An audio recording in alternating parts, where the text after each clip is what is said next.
We've got conspiracy theorist right-wing YouTubers breaking into our daycares, demanding access to our children.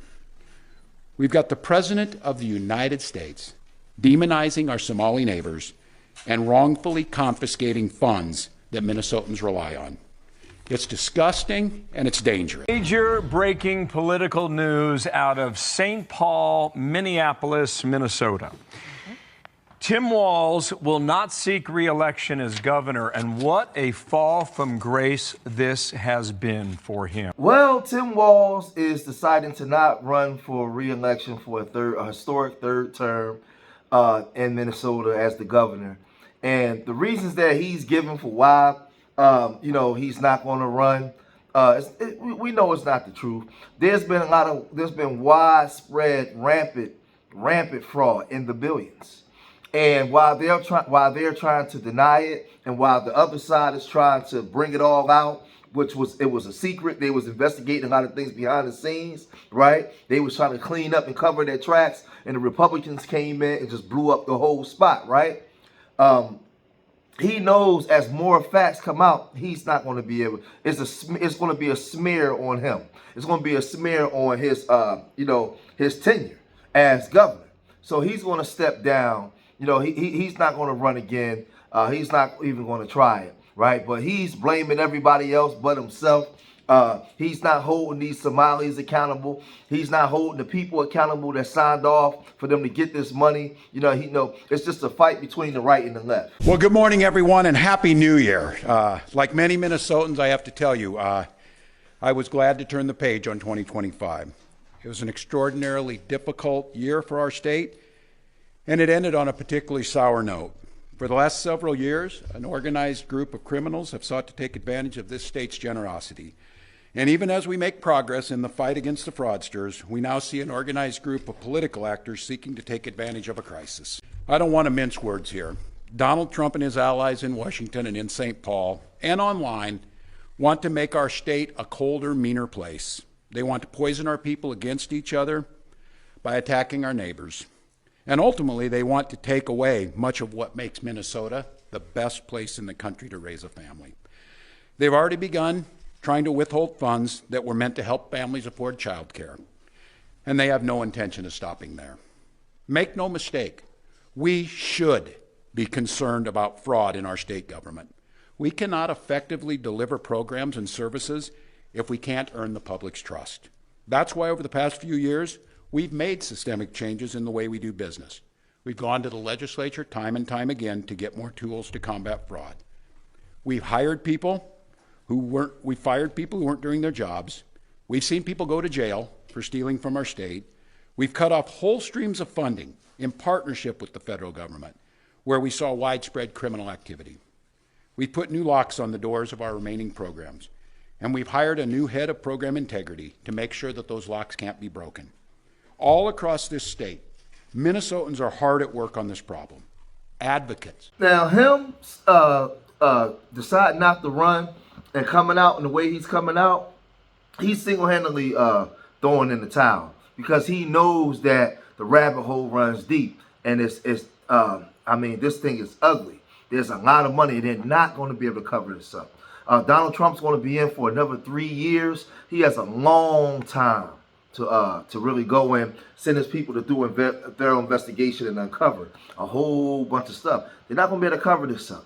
So now you got this stuff running rampant in multiple states, right? And one thing about them politicians, they never like to take accountability for nothing. They always put the blame on somebody else. So, I'm no fan of the radical right. I'm no fan of those W supremacists and none of that kind of stuff, right? I'm reporting it, but I report it from both sides because just because I'm getting at the liberals, the Republicans are just as guilty. They cover up scams, they do all kinds of stuff too, but they're the ones in power right now.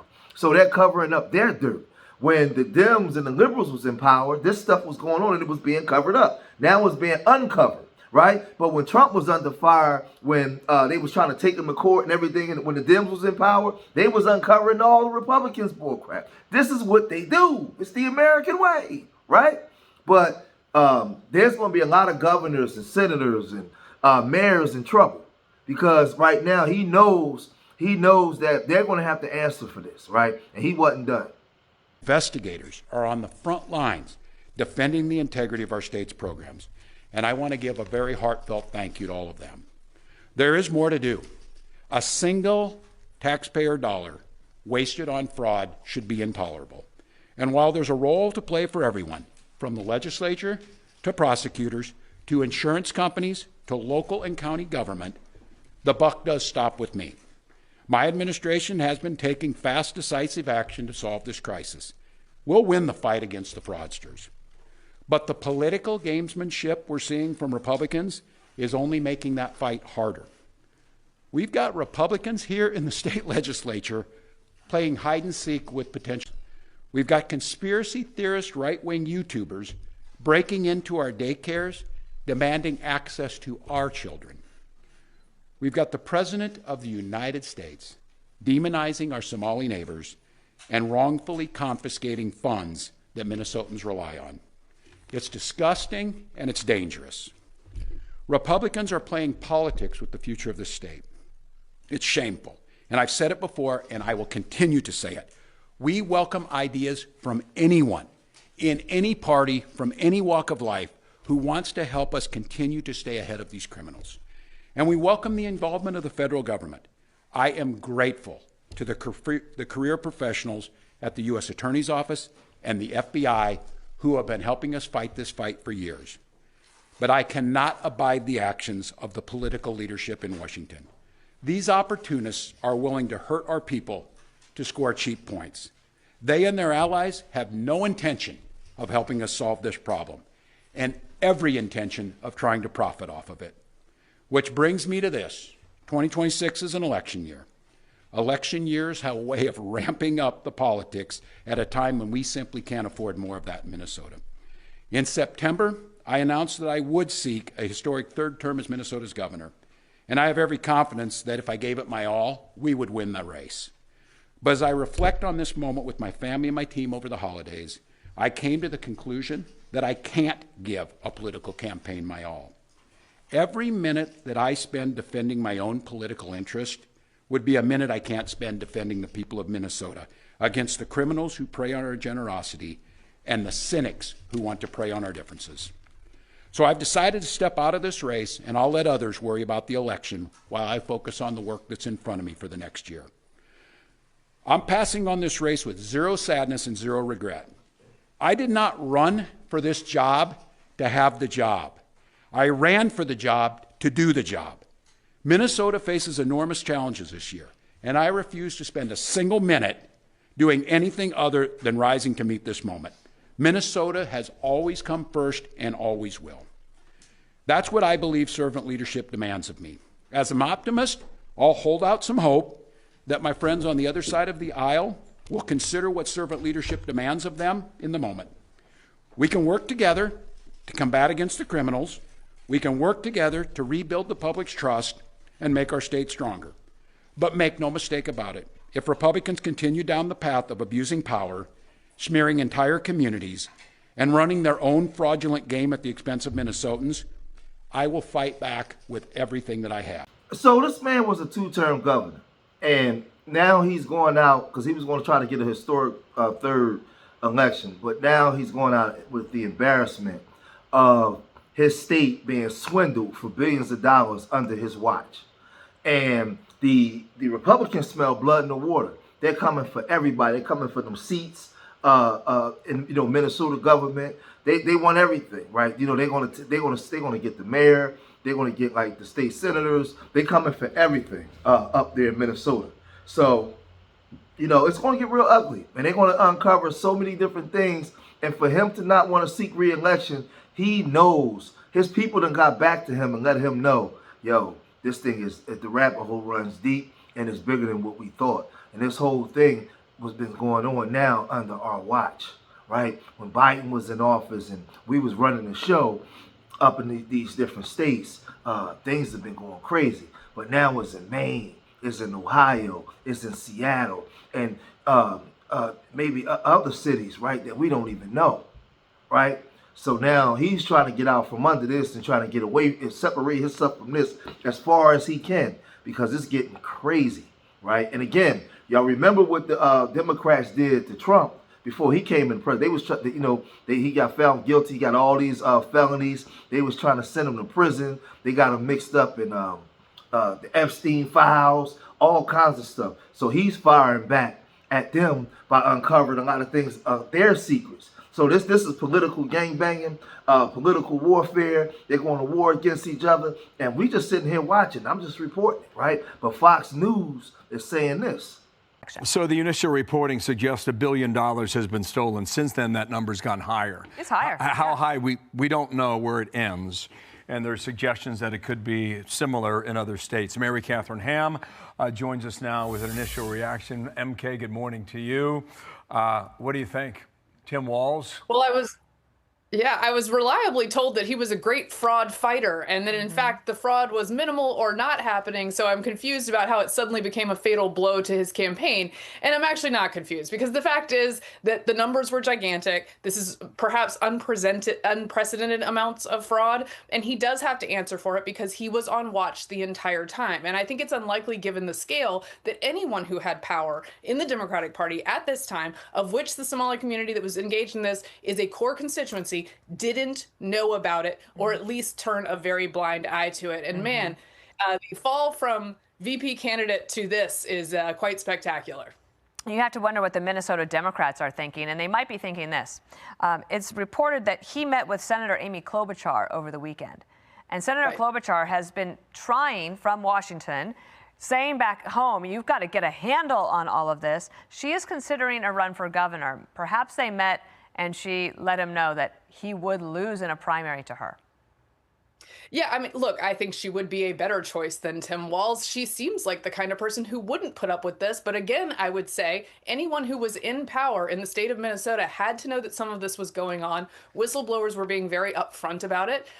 Folks, as you see from New York Times reporting and elsewhere, said basically the 2020 mind virus kept us from pointing out that this was happening because we were afraid, because it was happening in marginalized communities, we couldn't stop them without being called racist. That is a total abdication of duty. And she's a senator from that state, so she had duties as well. So although she strikes me as a tough lady who can talk tough about this, there was stuff going on while she was on the watch as well. Mary Catherine, there's reports that Somali Americans number about 100,000 in Minnesota. And it's our understanding that you can't win a statewide race unless you have their vote. And you just mentioned the accusation of racism. And that's pretty much what the message was out of Minnesota. Anybody who was pointing fingers at what was going on there, you were accused of being a racist. Well, now that cover has been blown.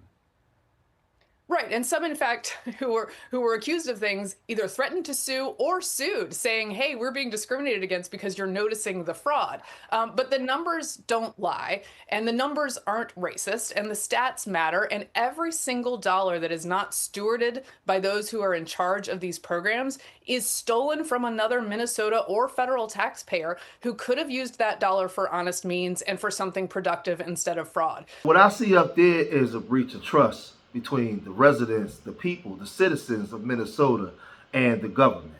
The governor's toast. But then you have Keith Ellison, the Attorney General. Now, this is the thing. People are saying that it's racist to go over here and mess with these Somalians, to ask questions and to uncover things that's going on. These are the liberals saying this. But my question is, if there's so much racism, well, America's racist, period. But if it's so bad, how is your Attorney General black?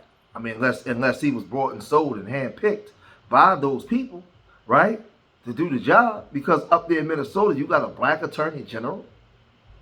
Man, that's, and he's under fire now. I think that he should step down as well, because they can't be trusted. If all this stuff come out and what is said is true, then these guys, these people in power, they have failed the citizens.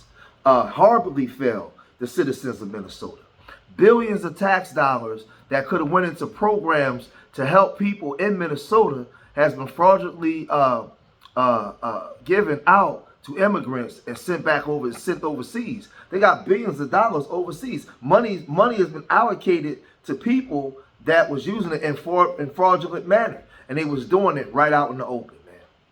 So now people was mad at Nick Shirley. I'm no fan of Nick Shirley. I'm just reporting.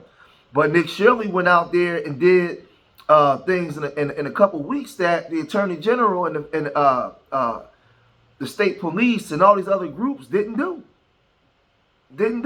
I'm sure there's a whole bunch of nonprofits up there that works on the ground doing work for people in St. Paul and Minneapolis that couldn't get no money, right? But these immigrants was getting money running all kinds of scams. So where do you go from here? How do you clean this up? How do you gain back the trust of the citizens, the taxpaying citizens up in Minnesota? And we didn't even get to Ohio yet. We didn't even. It's still so many untapped cities right now that's still in secret. But y'all gotta let me know what y'all think, man. If you made it this far in the video, hit that like button, subscribe to Street Media TV, leave your comments in the comment section. Remember, I love y'all. Until the next time, peace.